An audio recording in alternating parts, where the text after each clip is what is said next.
ఇంటింటికి యోగా చేరాలని సంకల్పించారు. మనందరికీ తెలుసు, జూన్ 21వ తేదీ అంతర్జాతీయ యోగా దినోత్సవం. ఆ ఒక్కరోజే యోగా ప్రాక్టీస్ చేసి ఇతర రోజుల్లో దీన్ని వదిలేయకుండా ప్రతి ఇంటిలోనూ యోగా ఒక జీవన విధానం కావాలని నేను డాక్టర్ తేజస్విని మనోజ్ఞ గారు ఇద్దరం కూడా మీకు మీ కుటుంబ సభ్యులందరికీ స్వయంగా యోగా చేయిద్దామని మరి మీ ఇంటికి వచ్చేసాం. మీ అందరికీ ఆయురారోగ్యాలు ఆనందం మంచిగా లభించాలని యోగ విద్యను సులభంగా మీరు ఇంట్లో ఆచరించడం కొరకు బయటికి వెళ్ళటానికి సమయం లేని వారికి కూడా ఈ యోగా ప్రాక్టీస్ని ఒక గంట సేపు మేము అందించబోతున్నాం. ఈ గంట సేపట్లో మేము సూక్ష్మ వ్యాయామాలు, సూర్య నమస్కారాలు, 3 రకాల ప్రాణాయామ విద్యలు, ఒక 7-8 యోగాసనాలు, ఇలా అన్నీ ఈ గంట సేపట్లో మేము చూపించబోతున్నాం. ఒక 21 రోజులు కంటిన్యూస్గా చేస్తే ఏదైనా ఒక అలవాటుగా మారుతుందని మన పెద్దల మాట. అందుచేత మీ అందరికీ యోగ విద్య ఒక జీవన విధానంలో భాగంగా అలవాటుగా మీరు సంవత్సరం పొడుగునా దీన్ని కొనసాగించి శారీరక మానసిక ఆరోగ్యాన్ని పెంపొందించుకోవాలని కాంక్షతో ఈ కార్యక్రమాన్ని అందరికీ అందించడం జరుగుతుంది. రాత్రంతా మనం పడుకున్నప్పుడు శరీరంలో అవయవాలు కండరాలన్నీ పట్టేస్తాయి. చంటిబిడ్డ చూడండి, నిద్రలేచిన తర్వాత ఒళ్ళంతా విరుచుకుంటాడు, కాళ్ళు చేతులు బాగా ఆడించి ఎలా వ్యాయామం చేస్తాడో మనము కూడా ఉదయం నిద్రలేచిన వెంటనే ఏ పనిలోకి వెళ్ళాలైనా పట్టేసిన అవయవాలన్నిటినీ తేలిగ్గా అన్ని సళ్ళొదిలేటట్టు చేసుకోవటానికి సూక్ష్మ వ్యాయామాలు చక్కగా ఉపయోగపడతాయి. అలాంటి సూక్ష్మ వ్యాయామాలు చేతుల దగ్గర నుంచి పాదాల వరకు అన్ని భాగాల్లో అవయవాలన్నిటినీ కాస్త రక్త ప్రసరణ బాగా జరిగేటట్లు, కండరాలు నరాలు సళ్ళొదిలేటట్లుగా చేసుకుంటే తర్వాత ఏ అభ్యాసం చేసినా శరీరం చక్కగా సహకరిస్తుంది. దాని కొరకు ముందు ఎవరైనా ఏది ప్రారంభించాలన్నా ముందు సూక్ష్మ వ్యాయామాలతో ఉదయం పూట ప్రారంభిస్తే రోజంతా ఫ్రెష్గా వారు యాక్టివ్గా అంటే చురుగ్గా ఉండటానికి ఈ వ్యాయామాలు చక్కగా సహకరిస్తాయి. అలాంటి వ్యాయామాల్లో ముందు మెడ వ్యాయామాలతో ప్రారంభిద్దాం. ఉద్యోగ వ్యాపారాలు చేసుకునేటప్పుడు మెడ ఎక్కువగా వంచటం వల్ల, చదువుకునేవారు కూడా మెడ ఎక్కువ వంచటం వల్ల మెడ నొప్పులు వచ్చి ఇబ్బంది పడుతూ ఉన్నారు. అలాంటి మెడ నొప్పులు రాకుండా ఉండాలన్నా, వచ్చిన వారికి చక్కగా తగ్గాలన్నా ఈ మెడ వ్యాయామాలు అలా చేయాలి. మెడ భాగాన్ని ముందుకి అటు వెనక్కి ఇట్లా 3-4 సార్లు చేసిన తర్వాత అర్ధచంద్రాకారంగా మెడని సైడ్ టు సైడ్ అంటారు దాన్ని. కుడివైపు నుంచి ఎడంవైపుకి, ఎడంవైపు నుంచి కుడివైపుకి అట్లా మెడ వ్యాయామం 3-4 సార్లు అభ్యాసం చేస్తాం. నిద్దట్లో మెడ పట్టేయటం కానీ, ఒక్కొక్కసారి ప్రయాణాలు ఎక్కువ గంటలు చేసినప్పుడు కూడా మెడ పట్టేయటం చేస్తుంది కదా, అలాంటివి లేకుండా పనిలో కూడా శ్రమ లేకుండా మెడ వ్యాయామాలు చక్కగా సహకరిస్తాయి. ఇప్పుడు మెడను అట్లా స్ట్రైట్గా పెట్టి లెఫ్ట్ నుంచి రైట్కి, రైట్ నుంచి లెఫ్ట్కి ఈ రకంగా తిప్పుతూ మెడ వ్యాయామం చేయగలిగితే మెడ కండరాలన్నీ ఫ్రీ అయిపోతాయి. ఇలా చేసిన తర్వాత ఇంతకుముందు పైనుంచి హాఫ్ సర్కిల్ అర్ధచంద్రాకారంగా చేసాం కదా, ఇప్పుడు కింద నుంచి అర్ధచంద్రాకారంగా మెడని తిప్పే వ్యాయామం ఇది చాలా బాగా ఉపయోగపడుతుంది. మెడ కండరాలు బలపడతాయి. మెడ కండరాలు ఎక్కువ గంటలు వంచి కూర్చొని పనిచేసినప్పుడు టైట్ అవుతాయి. అవన్నీ ఇలా చేయటం ద్వారా ఫ్రీ అవుతాయి.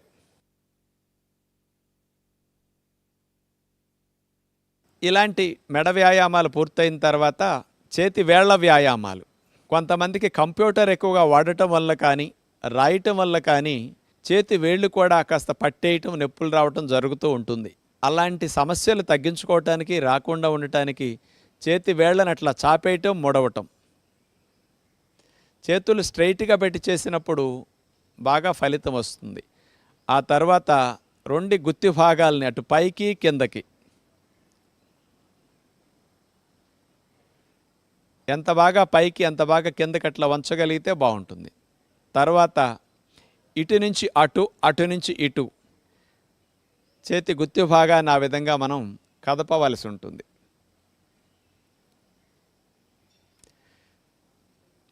రెండు చేతి గుత్తి భాగాల్ని క్లాక్ వైజ్ అట్లా తిప్పాలి, గడియారం ముళ్ళు తిరిగినట్లుగా. అట్లా 2-3 సార్లు చేసిన తర్వాత మళ్ళా రివర్స్లో చేతి గుత్తి భాగాన్ని అట్లా తిప్పితే ఇప్పుడు చూడండి, మోక చేయి వరకు భుజాల వరకు ఉండే కండరాలన్నీ బాగా ఉత్తేజింపబడతాయి. ఇప్పుడు మోచేతి వ్యాయామాలు. బరువులు మోసినప్పుడు మోచేతి భాగంలో నొప్పి రాకుండా మన మోచేతు భాగాల్లో కండరాలు, జాయింట్లు, లిగమెంట్లు ఇవన్నీ బలపడటానికి ఈ మోకచేతి వ్యాయామాలు బాగా ఉపయోగపడతాయి. ఇట్లా ఒక 5-6 సార్లు చేస్తే మోకచేయి జాయింట్ భాగం బాగా ఫ్రీ అయిపోతుంది. ఆ తర్వాత కూడా చేతుల్ని భుజాలకు సమాంతరంగా చాపేసి సైడ్ టు సైడ్ మోకచేతుల దగ్గర నుంచి అట్లా బెండ్ చేస్తాం. ఇలా ఒక 5-6 సార్లు చేసిన తర్వాత షోల్డర్ రొటేషన్, భుజాల వ్యాయామం, గుండ్రంగా సున్నా చుట్టినట్లుగా భుజాన్ని మనం అట్లా 2 భుజాలని అట్లా గుండ్రంగా తిప్పాలి. దీనివల్ల ఫ్రోజన్ షోల్డర్ సమస్య రాకుండా ఉంటుంది. వయసు పెరిగిన మీకు గూడు నొప్పులు లాంటివి రాకుండా ఉంటాయి. అలా 3-4 సార్లు చేసిన తర్వాత యాంటీ క్లాక్ వైజ్ లాగా మళ్ళీ రివర్స్లో భుజాలను అట్లా గుండ్రంగా తిప్పుతాం.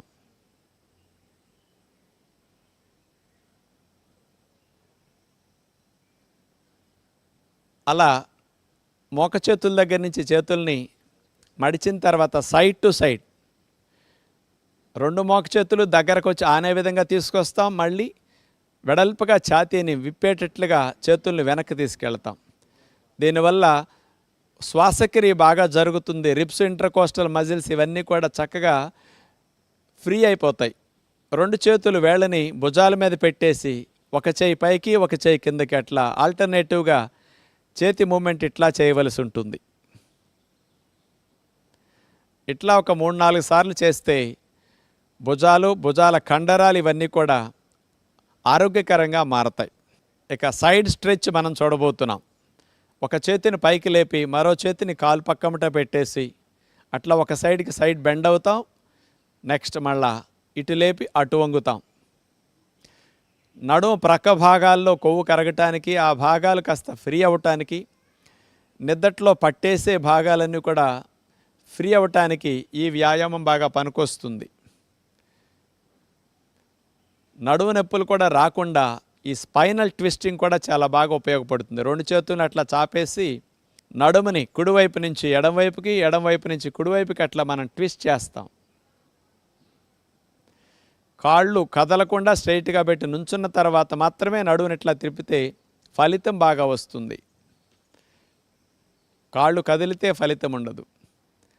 ఆ తర్వాత స్కూల్లో మనందరికీ డ్రిల్ చేసే మంచి ఎక్సర్సైజ్ త్రికోణాసన ఎక్సర్సైజ్. కాళ్ళను వెడల్పుగా పెట్టి 2 చేతుల్ని భుజాలకు సమాంతరంగా చాపి త్రికోణాసన ఎక్సర్సైజ్. స్కూల్లో మనందరికీ డ్రిల్ చేపిస్తారు కదా, కుడి చేత్తో ఎడమ పాదాన్ని తాకటం, ఎడమ చేత్తో కుడి పాదాన్ని తాకటం, అట్లా ఆల్టర్నేటివ్గా నడుముని అట్లా ట్విస్ట్ చేస్తూ చేయవలసి ఉండే మంచి ఎక్సర్సైజ్ ఇది. ముడ్డిపోసల దగ్గర నుంచి మెడపోసల వరకు మంచి వ్యాయామం. ఆ తర్వాత 2 చేతులు లేపి గాలిని పీల్చుకుంటూ నడుముని వెనక్కి వంచి మళ్ళా గాలిని వదులుతూ కిందకి దిగుతాం. గాలిని పీలుస్తూ పైకి వెళ్ళాలి, గాలిని పీలుస్తూ ముందుకు వంచాలి. నడుము నొప్పులు, మెడ నొప్పులు ఉన్నవారు మాత్రం ముందుకు వంచేవి చేయకుండా వెనక్కి వంచేవి మాత్రమే చేయవలసి ఉంటుంది. ఇది నడుము వ్యాయామం లాగా చాలా బాగా ఉపయోగపడుతుంది. ఇలా 5-6 సార్లు చేస్తే బాగుంటుంది. 2 చేతుల్ని నడుముకి ఇరువైపులా అట్లా పెట్టేసి హిప్ రొటేషన్, తిప్పినట్టుగా మనం నడుము భాగాన్ని అట్లా గుండ్రంగా సున్నా చుట్టినట్లుగా తిప్పవలసి ఉంటుంది. ఒక 4-5 సార్లు అట్లా తిప్పిన తర్వాత మళ్ళీ రివర్స్లో నడుము భాగాన్ని అట్లా సున్నా చుట్టినట్లుగా అట్లా మనం తిప్పవలసి ఉంటుంది. తొంటి బాల్ జాయింట్ ఏదైతే ఉంటుందో అది మాత్రం ఫ్రీ అవ్వటానికి ఈ వ్యాయామం బాగా ఉపయోగపడుతుంది. ఇక మోకాళ్ళ వ్యాయామాలు. 2 కాళ్ళు దగ్గర పెట్టి మోకాళ్ళ మీద చేతులు పెట్టేసి అలా మోకాళ్ళ మీద ముందుకు బెండ్ అవ్వటం, మళ్ళీ స్ట్రైట్ అవ్వటం. మోకాళ్ళ మధ్యలో జిగురు పెరగటానికి, మోకాళ్ళు నొప్పులు బాగా తగ్గటానికి, నొప్పులు రాకుండా ఉండటానికి ఈ వ్యాయామం బాగా ఉపయోగపడుతుంది.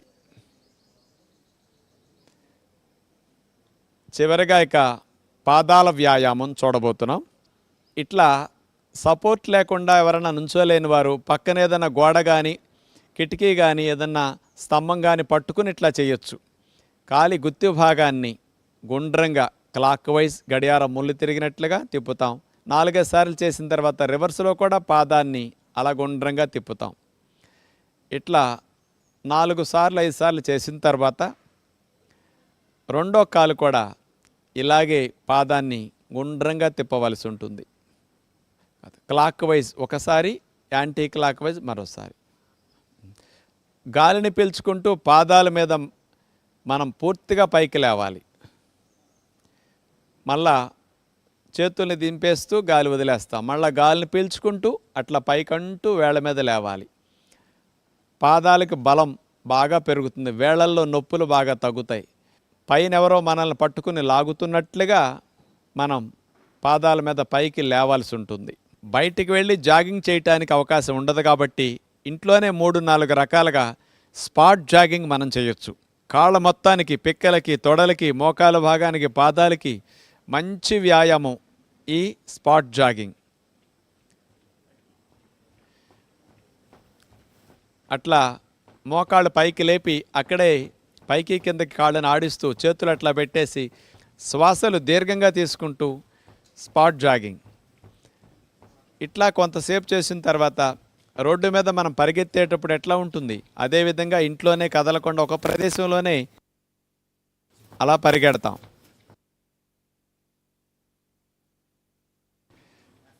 ఆ తర్వాత కాళ్ళను ముందుకు చాపుతూ అట్లా బ్యాక్ జాగింగ్. పిక్కల కండరాలు బలోపేతం అవుతాయి. వీటి వల్ల వెరికోజ్ వీన్స్ లాంటివి రాకుండా ఉంటాయి. వచ్చిన వారికి కూడా చాలా బాగా తగ్గుతాయి. కాళ్ళని రైట్ సైడ్ తిప్పితే చేతుల్ని లెఫ్ట్ సైడ్ తిప్పుతాం. అట్లా ఆల్టర్నేటివ్ మూమెంట్తో జాగింగ్. నడుముని అట్లా ట్విస్ట్ చేస్తూ, కాళ్ళని ట్విస్ట్ చేస్తూ జాగింగ్ టెక్నిక్ ఇది. 2 చేతుల్ని పైకి లేపుతూ కాళ్ళ మీద ఎగురుతూ జంపింగ్. ఇలా అలసిపోయిన శరీరానికి ప్రాణవాయువుని బాగా అందించడం కొరకు మోకాళ్ళ మీద చేతులు పెట్టేసి నోటి ద్వారా గాలిని కూడా బాగా వదిలేస్తే కార్బన్ డైఆక్సైడ్ బాగా బయటికి వెళ్ళిపోయి త్వరగా అలసట తగ్గుతుంది, ఆయాసం కూడా పోతుంది. అట్లా రిలాక్స్ అయ్యే విధానం. ఇవన్నీ సూక్ష్మ వ్యాయామాల్లో భాగంగా మనం చేసుకుంటే బాగుంటుంది. అలా మనం ప్రారంభంలో సూక్ష్మ వ్యాయామాలు పూర్తి చేసిన తర్వాత విశాఖపట్నం 2025 జూన్ 21న 11వ అంతర్జాతీయ యోగా దినోత్సవానికి వేదిక కానుంది.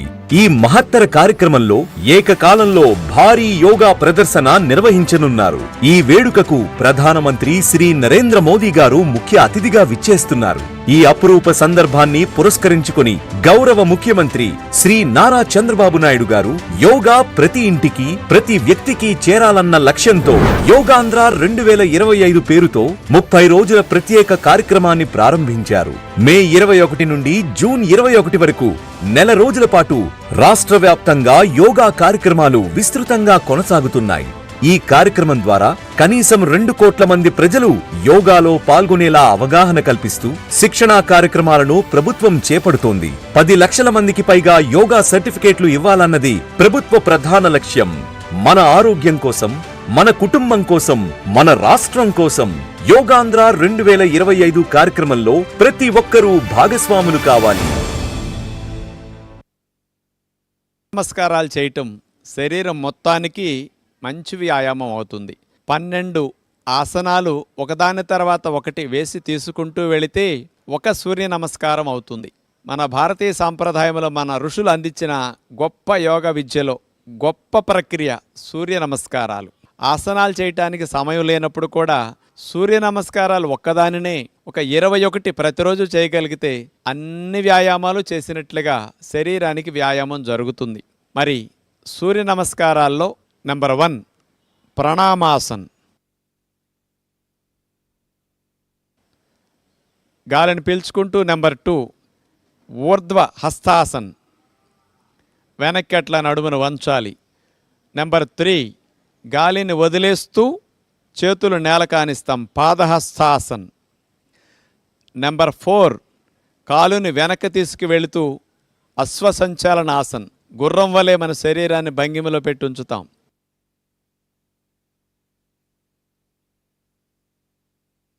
నెంబర్ 5 పర్వతాసన్. నెంబర్ 6 అష్టాంగ నమస్కారం. నెంబర్ 7 భుజంగాసన్. నెంబర్ 8 పర్వతాసన్. నెంబర్ 9 అశ్వసంచలనాసన్. 10 పాదహస్తాసన్. 11 ఊర్ధ్వహస్తాసన్. 12 ప్రణమాసన్. ఇట్లా 12 ఆసనాలు చేశాం కాబట్టి ఒకదాని తర్వాత ఒకటి వేసి తీసేసాం. ఒక సూర్య నమస్కారం పూర్తయింది. ఇలాంటి సూర్య నమస్కారాలని కొత్తలో ప్రారంభించేవారు ఒక 6 సార్లు చేస్తే బాగుంటుంది. అలవాటు మీద రోజుకు ఒక్కొక్కసారి పెంచుకుంటూ వెళితే కూడా శరీరం సహకరిస్తుంది. ఇప్పుడు సెకండ్ రౌండ్ సూర్య నమస్కారం మనం చూడబోతున్నాం. 1 2 3 గాలిని వదిలేస్తూ ఆనిస్తా. 4 5 6 7 8 9 10 11 12. ఇక థర్డ్ రౌండ్ సూర్య నమస్కారం. 1 2 3 4 5 6 7 8 9 10 11 12. ఫోర్త్ రౌండ్ సూర్య నమస్కారం. 1 2 3 4 5 6 7 8 9 10 11 12. Fifth round. 1 2 3 గాలిని వదిలేస్తూ ఆనిస్తా. 4 5 6 7 8 9 10 11 12. చివరిగా సిక్స్త్ రౌండ్. 1 2 3 4 5 6 7 8 9 10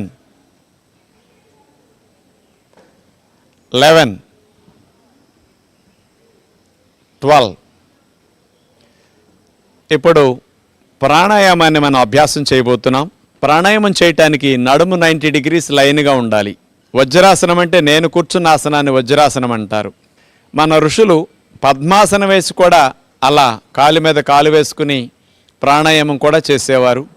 ఇలా వజ్రాసనం వేయటానికి కాళ్ళు నొప్పులు ఉన్నవారు, పద్మాసనం వేయటానికి శరీరం సహకరించిన వారు కుర్చీలో కానీ స్టూల్ మీద కానీ బల్ల మీద కానీ నడుము లైన్గా పెట్టుకుని కూర్చుని ప్రాణాయామ అభ్యాసం చేయొచ్చు. మానసిక ఆరోగ్యాన్ని పెంపొందించడానికి, ఊపిరితిత్తులు ఆరోగ్యంగా ఉండటానికి, రొంపలో కఫాలు శ్లేష్మాలు తగ్గటానికి, మన లంగ్ కెపాసిటీ బాగా పెరగటానికి ప్రాణాయామ విద్య గొప్ప విద్య. అలాంటి ప్రాణాయామాలు 3 రకాలుగా మనం అభ్యాసం చేయబోతున్నాం ఈరోజు. 3ట్లో ముందుగా భస్త్రికా ప్రాణాయామం, గాలిని ఫోర్స్గా ఎక్కువగా తీసుకుంటూ ఫోర్స్ఫుల్గా వదిలేసే ప్రాణాయామం. చేతులు పైకి లేపుతూ గాలి తీసుకుంటాం,